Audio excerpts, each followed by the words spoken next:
insights, that would be greatly appreciated. I mean, we can give it a shot here, and if you know what you're doing here, I think you're good to go. Well, it's the handshake that has got me buffaloed sometimes. So I do the got it now. There we go. I'm live streaming apparently. Hold on one second. I think we're hearing the echo. Hold on one second. So I do the got it now. There we go. I hear something too. Yeah, let me.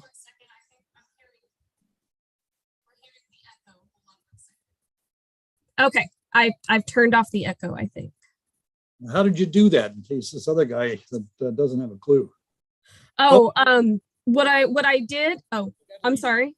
I'll leave you for just a second.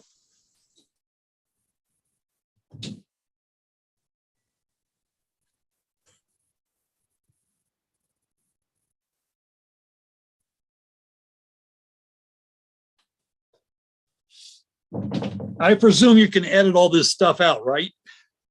Do what? Oh, yes. Well, I mean, we'll get through it. It's all good. I had alarm set, so I had beeping going on in the background here. Oh, okay. All right. Well, we'll go ahead and get started. I do click share screen. Is that what I do? Yes. And I need to click that before I'm loaded, right? Yes. Okay, here goes. Okay. Well, we are here with Chris Lentz, and he is going to talk to us about why is obsidian from diverse sources found so widespread across the Southern Plains. This was one of his Southwestern Federation talks. So take it away, Chris. Okay, we may have to back up a little bit here because I'm not seeing my PowerPoint. You have the PowerPoint? No, I don't. Okay, well, it's right here, but how do I load that sucker up? Did you hit share screen? I did. Do you see it? No, nothing's loading yet.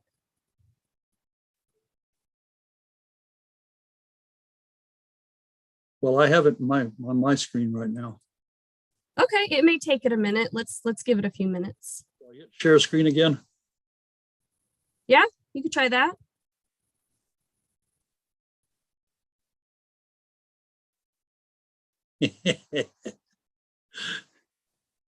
Is it? Hang on. Do I have it? Yeah, you should be able to. I have it available. Maybe it's this. What the heck's going on here?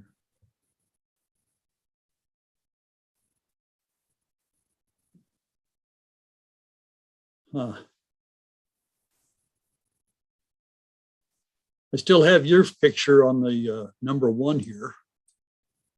When I click the PowerPoint, which I have opened elsewhere, it's now marked as number 1 and I see it, but it's not. So go to where did you hit on where it shows my face? Yeah. Okay, I'm on your face. Okay, that didn't do anything. I wondered if it was like in front of it or something. This is what I'm really, really concerned about. Okay.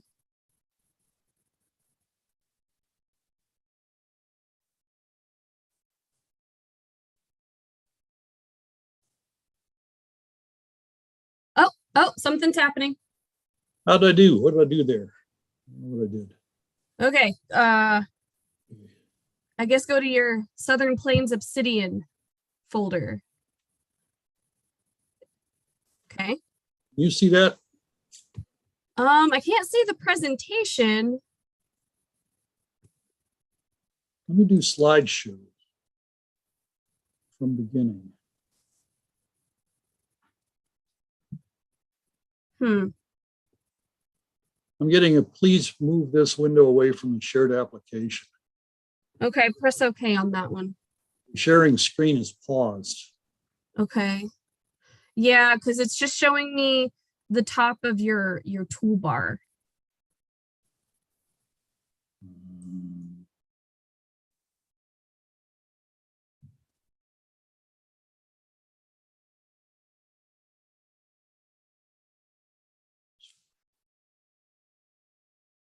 slideshow from beginning.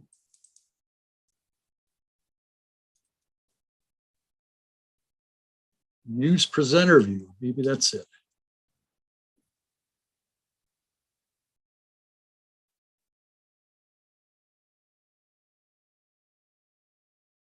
Aaron, you're gonna have to walk me through a little further. Okay, is there an option to stop sharing? Not in this format. Apparently, I'm not loaded into the screen here. Let me see if I have any control over this. Back out here, entire desktop custom area, show original video. Okay, I've stopped your sharing. I see you. So maybe start over with the share screen.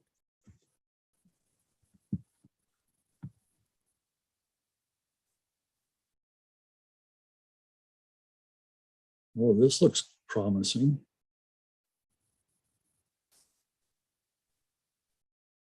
How do you get to share to number 2, screen 2? I'm not seeing what you're seeing. If you're, let's see. Oh, something's happening. Oh, I see something. Yep, I see your presentation. This is the stuff I need to learn. You've done this before, haven't you? Well, somehow I kind of muddle through things, but yeah. Okay. So we're going to do it from the beginning, and hopefully. Now, are you seeing just the one screen, or do you see the little images coming up? Yeah, I see the images to the side. If you want, where do you hit? Let's see, you hit yeah, you hit from beginning, and that should maybe hit it again. I think you did click on it before. I'm doing that. Yeah, nothing's happening. Okay, you can just go from there. We can do better.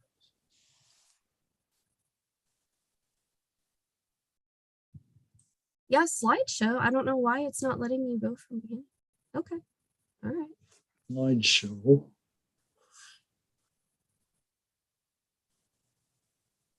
Isn't there a box in the upper left side that Oh, this I wish I could show you what I'm trying to point at. At the very top of insert, there's that little button. Yeah, that one. Hit that. See what that does. insert button? I don't know why it's not working.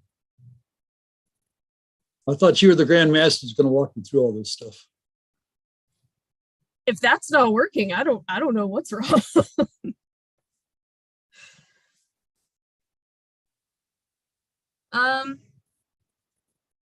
I mean, that'll work for our purposes anyway.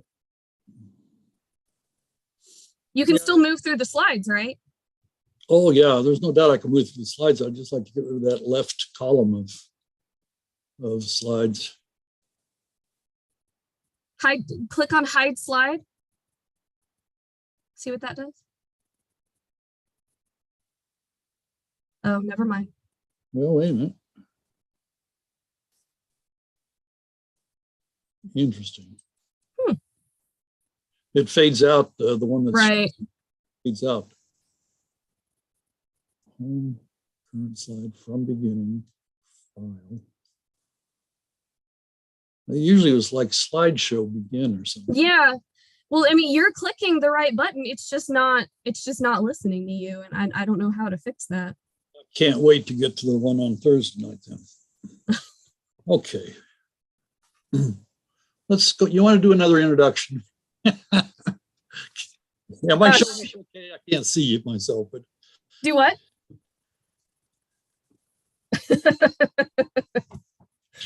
All right, everybody. We are here with Chris Lentz, talking to us about why is obsidian from diverse sources found so widespread across the Southern Plains. This is from the Southwestern Federation of Archaeological Societies that was held in Canyon, Texas this year. So take it away, Chris. Thank you, Aaron. I appreciate the opportunity to re-record this talk. So I've been compiling obsidian studies for the last 20 years or so in a passive way. And I was always curious about why obsidian occurs so far from the sources, because we have no volcanic sources anywhere in the southern plains. One of the things that obsidian is a natural volcanic glass that does not occur around here. And sources from the Northwest Research Obsidian Labs indicate there's more than 119 kinds of, that was Larry Banks points out there's 119 different kinds of church and quartzite suitable for making stone tools across the southern plains in the Trans-Mississippi South. Throughout Texas, Oklahoma, and Kansas, it occurs in low frequencies at sites across broad regions. And we do know from the Northwest Research Lab that there's about 350 volcanoes with obsidian in the continental United States. So Southern Plains obsidian also occurs from 12 Mexican sources found and 22 North American conus volcanoes that occur on the Great Plains. So what I'm concerned about is looking at the occurrence of obsidian across this region. My database indicates that the furthest sources of obsidian is 1,370 miles from a volcano in Northern California that reached the central Oklahoma area. And sources from the Northwest Plains of Mexico are comparable sources. So with this, we're going to explore the distribution of obsidian. What is obsidian? What is the distribution? And ultimately try to look at the question of why we can expect to find it here in some abundance.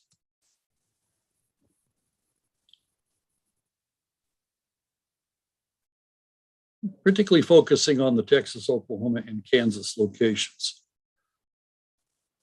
So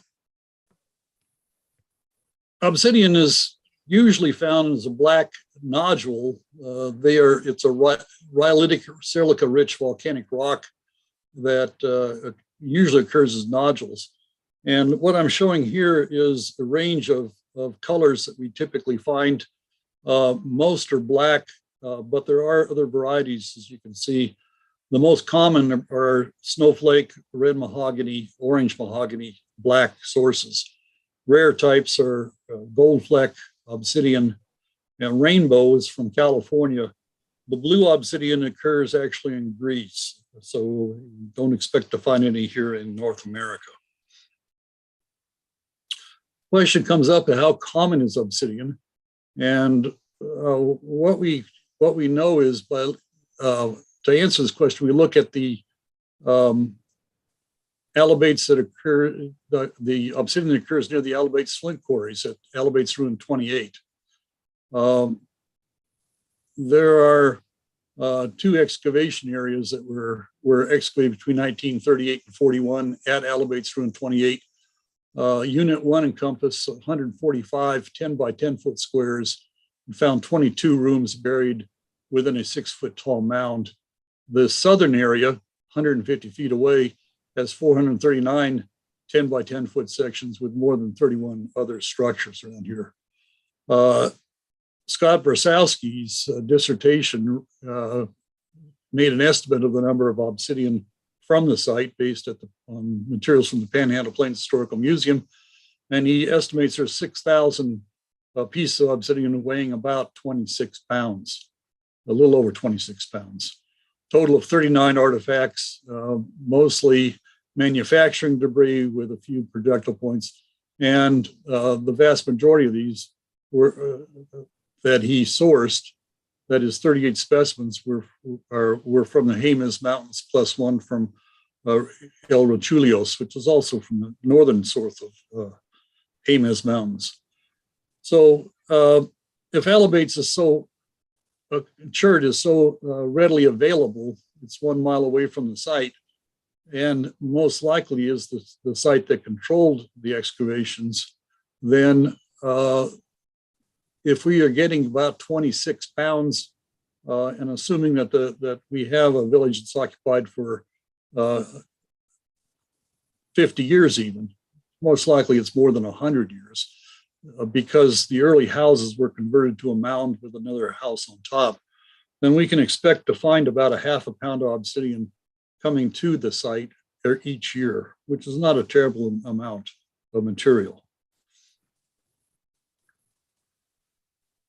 In looking at the data I've compiled on caching behaviors across the Southern Plains, I've compiled by 2009 a total of 244 lithic caches in Texas, Oklahoma, and Kansas. And by 2020, the last time I compiled it, it's 312 caches that I have compiled.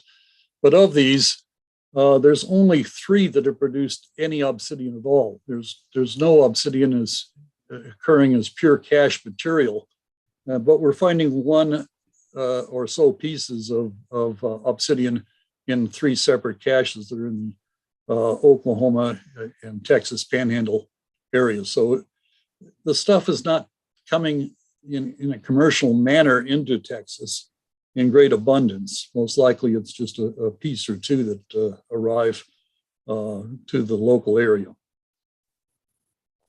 Obsidian is representing less than 1% of the material in each of the caches. I say there's 3 caches in Texas, Oklahoma, Kansas. There's also 1 in Colorado. So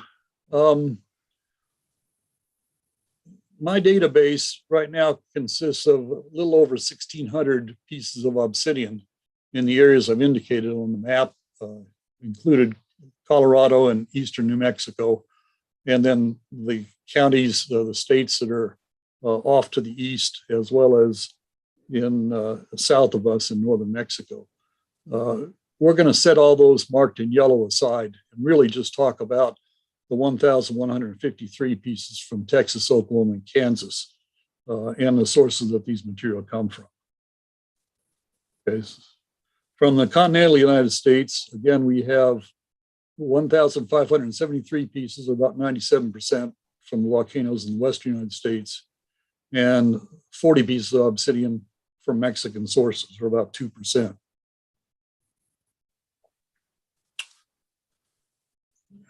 The vast majority of the obsidian in the database from Texas, Oklahoma, and Kansas are from the Jemez Mountains, primarily 3 sources: the Cerro Toledo, the Valles Grande, and the El Rochullos sources. So you can see that about 3/4 of everything, all the obsidian from the 3 state areas coming from that one source, indicated in green here. The Northwest Plains, surprisingly, has a fair amount of obsidian from the Malad and Obsidian and other sources. They're marked in yellow on this graphic and represent about 10% of the obsidian. And it's interesting to note that the abundance of the obsidian is about 10% in each of the 3 states. That is, about 10% of that found in Texas is from the Northwestern Plains too. We get a small amount from the Western United States, and then there's several from unknown sources. There's 36 of the 40 artifacts in the database are from a dozen sources in Mexico, and these are from the Trans-Mexican Volcanic Belt around Mexico City. It's more than 1,200 miles away from a lot of the sites that we're concerned with.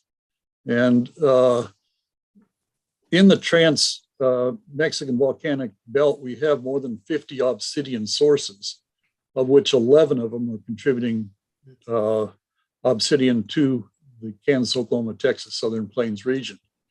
And looking at the map on the right shows you that the vast majority of obsidian from multiple sources occur south of the Balcones Escarpment, that is south of, let's say, San Antonio over to Louisiana.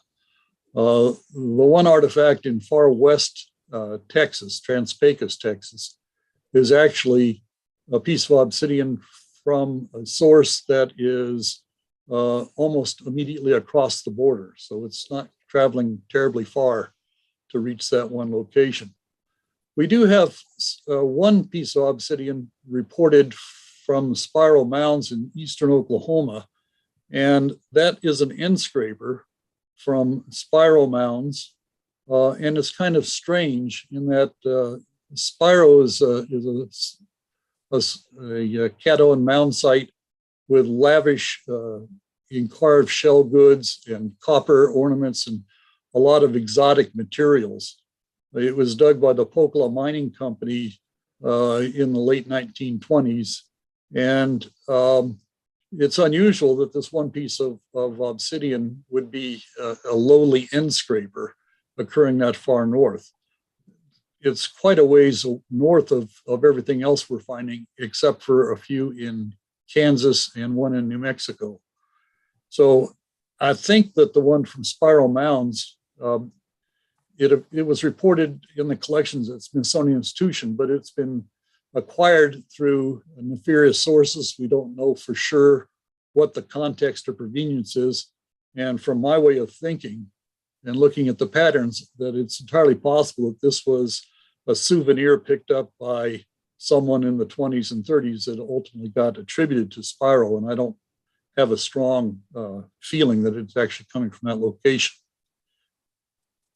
The obsidian that you're seeing in Kansas and New Mexico all are from proto-historic sites that were most likely brought in by Coronado in 1541 when he did his expedition through the Southwest. The New Mexican site is at the village that Coronado was known to winter over. And he did get into southern Kansas. And they are all from a single Mexican source. And insofar as there were about 300 Mexican supporting Indians accompanying him on the expedition, it's quite likely that some obsidian came in through that source. So fundamentally, for prehistoric materials, most of it is in far south Texas. And it's interesting to note that at least two of those are from Paleo-Indian sites. The one on the Louisiana border from McFadden Beach is Clovis Point, and the other one is from the Balcones Escarpment in much further west. So if we turn our attention to the distribution of obsidian from the continental United States, this shows us the distribution of the source volcanoes that we have. Note, as I indicated, that 75% are coming from the Jemez Mountains. That's the volcano on the right. I'll talk about that in a minute. But you can see we have the Glass Mountain volcano at 1,370 miles from Oklahoma, central Oklahoma, where the specimen was found. Notice there's quite a cluster of volcanoes in the Northwest Plains that are also contributing to sites in Kansas, Oklahoma, and Texas. The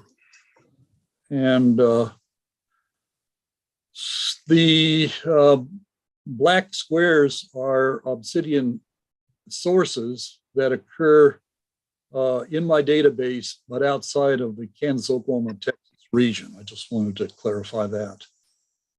Okay.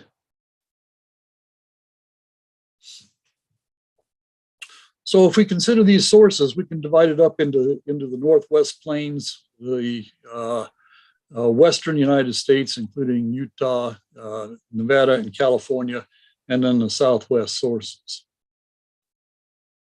And what we see when we look at the Northwest Plains, the two primary sources are from Malad in Idaho and Obsidian Cliffs in Yellowstone. And what's intriguing to me is that when you look particularly at the Obsidian Cliff pieces, the vast majority of the sources are not in the northwest part of the states, but rather from the northeast part of the state. And it turns out that a considerable amount of obsidian crossed the states initially, going to places like the Hopewellian cultures in Ohio, and so forth, and then to Cahokia, and then it's as Cahokia fell apart, it's going to the Oneota cultures in Iowa, and the pattern suggests to me that these are movements of obsidian through the Oneota groups and spreading back into the southern plains from that area. But clearly not all of it is going that way. When you look at the Malad source, again, we're seeing a fair amount in northeast part of Kansas and some in Texas, but a lot of it is going down to the Balcones Escarpment and probably coming down the front range of the Rocky Mountains.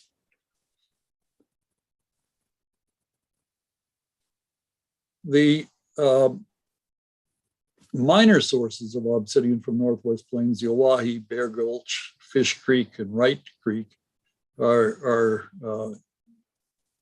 single specimens by and large that occur in the sources I'm indicating. And again, I think they're going down the trails along the front range of the Rocky Mountains to get into the Southern Plains area. If you look at the Western US obsidian sources, again, it's showing you the location of the recovery sites relative to the source of the volcanoes. And again, I'm portraying the Black Rock Desert material largely going around the north end of the Rocky Mountains rather than through, but this is speculation clearly on my part.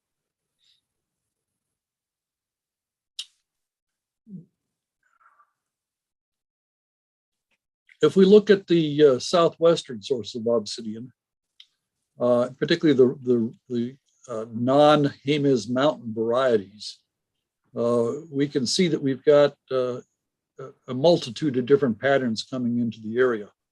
And it's of interest that the Mount Taylor and Grants in northwestern New Mexico are occurring at the same sites in southern Texas as the Mule Canyon material.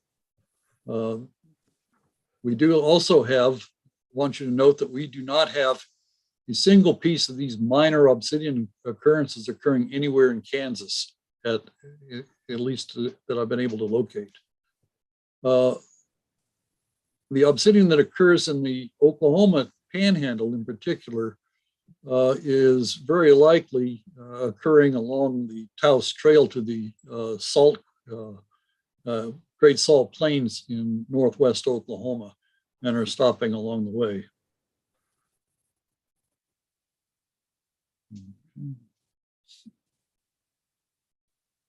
If we look at the temporal component, then we see that we do have 14 specimens from the Southern Plains that are from Paleo-Indian sites, 12,000, 9,000, 12,000 years ago. 79, of course, from archaic sites, which is a huge span of time, 7,000 years from 2 to 9,000 years ago. And then we have a token amount showing up in the early ceramic, the woodland component when we talk about the High Plains area. Middle ceramic, also called late prehistoric, and is the most abundant. The late ceramic, also called protohistoric, is dropped down, but there's a substantial amount of 400 pieces that have never been reported by the folks that have done the sourcing studies as to what time periods are represented. 16 of the pieces are also from geological sources. We have 400 pieces that have never been reported by the folks. Hello. There are 16 pieces of obsidian that are found from remelted volcanic ash in far west Texas in the Trans-Pecos area, and so I've pulled those out separately. So basically, about 2/3 of the assemblage we can assign to a time period based on associated artifacts or context, and about 1/3 are from unknown periods. So now that we've summarized the sources of this stuff, the question comes down to, if we have 119 pieces of locally available quartz sites and cherts from the Southern Plains, why are the people walking 1,300 miles and carrying obsidian from California to Oklahoma, or from central Mexico into the Southern Plains area? And this individual, Dylan Clark, has an interesting claim that that if you're just concerned about the technology of obsidian, you're going to be missing the bet. That you have to start considering the animism, or the powers inherent in rare and exotic materials. A lot of Native American groups offer thanks when they kill animals. They regard water, springs, rivers sacred, rocks are sacred. And so we have to perhaps consider that animism, the belief in the spirit of various materials, is operating with these materials too. And he points out that weapons and materials that are made from, that is obsidian, carry an inanimate power to injure and kill. And he says that many cultures have myths about magical swords, knives, and spears. And he lists 7 attributes that are characteristics inherent in obsidian that have the potential spiritually imbued traits. I've added one more that I think is equally important to his list of 7. And brief, they're listed up there for you to read, but basically indicates that obsidian is often found as scattered nodules rather than bedrock and materials. It's a non-crystalline glassy structure producing sharper cutting edges than most of the stones. I suggest the brittleness is also an important attribute that might indicate a fickleness of the material to shatter if mistreated. Clark points out that its sharpness and workability makes it superior cutting edges, but it's also dangerous for flint knappers. And anyone that's worked obsidian knows that you are prone to cut yourself in doing it. The black color is rare, he says, for most other kinds of flints and materials. And it also changes translucency as you work it down into thinness. But I think the one that really struck me with most power was, he said the black color signifies death. It's the color of dried blood, of rotting flesh, and of charred wood. And he says there that obsidian has a willingness to cause injury and the power to extinguish life energies among rocks. Obsidian has a spiritual reservoir for potential killing energy, and it possesses a life energy which, when modified, that is flint knapped, works for a hunger for blood and death. That's quite speculative, but it's an intriguing concept. To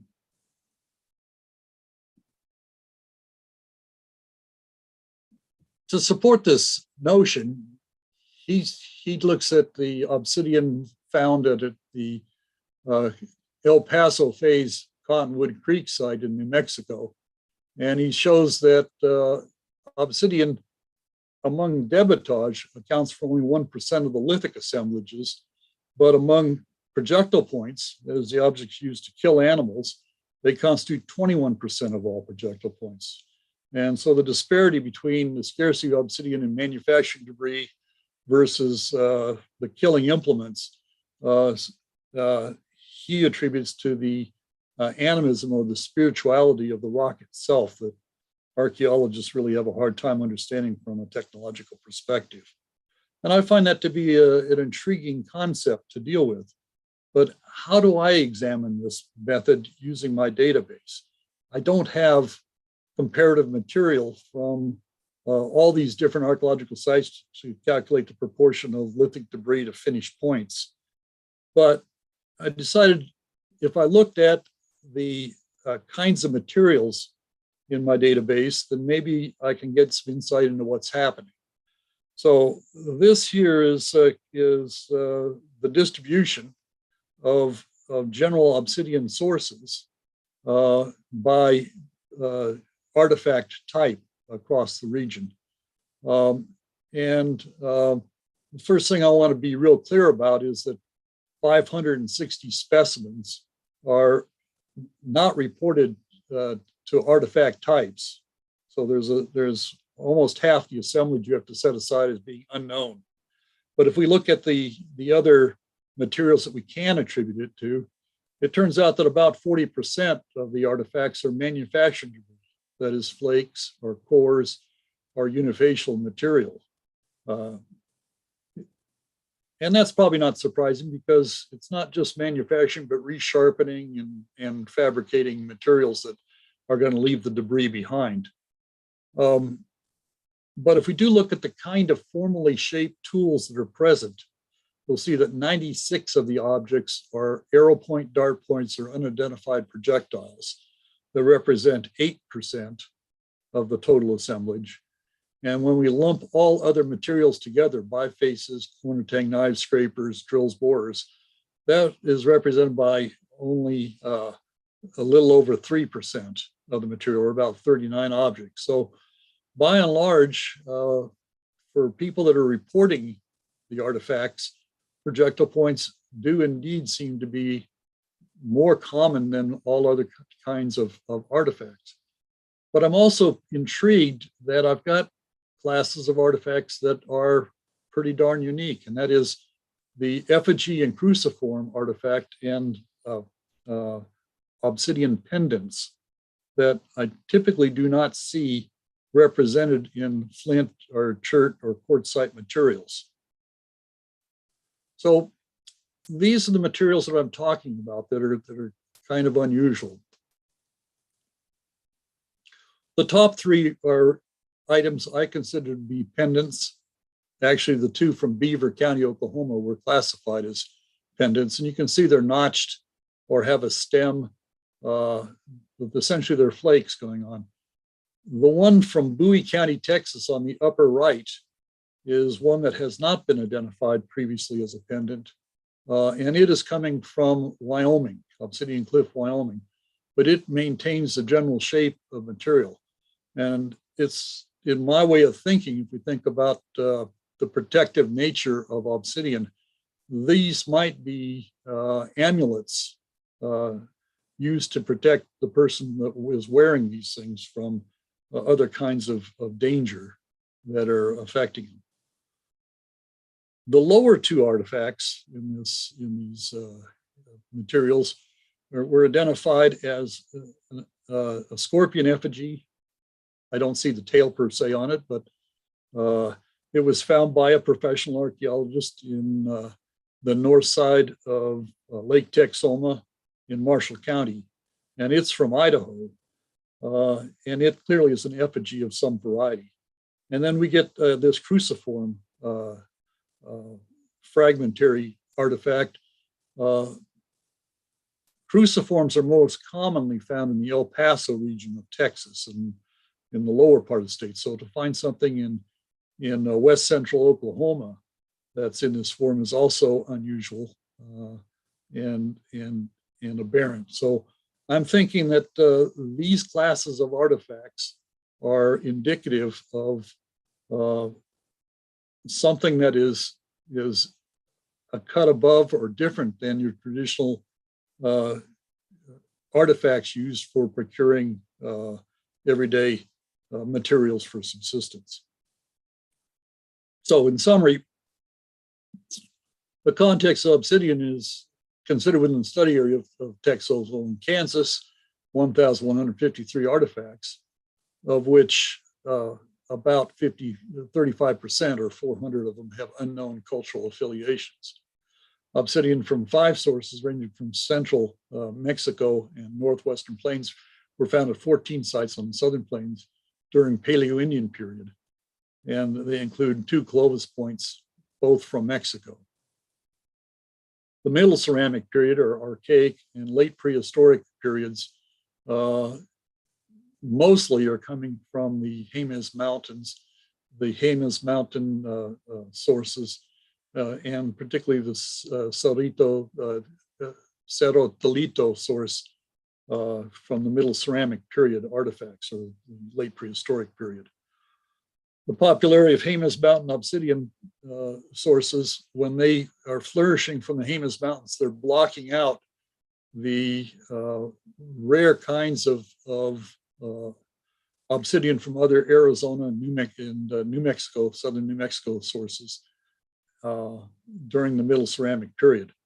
And I think we can really consider that obsidian as a material has a different kind of class of spirituality that we don't see in other kinds of chert and flint. I accept the concept that they are probably specialized killing weapons and perhaps amulets and effigies and provide spiritual protection. So when we do our archaeology, we have to consider the social and symbolic properties inherent in some material patterns, particularly for the kinds of artifacts that significantly occur outside the normal spatial distribution patterns that we're seeing with other kinds of materials. And I think that wraps it up.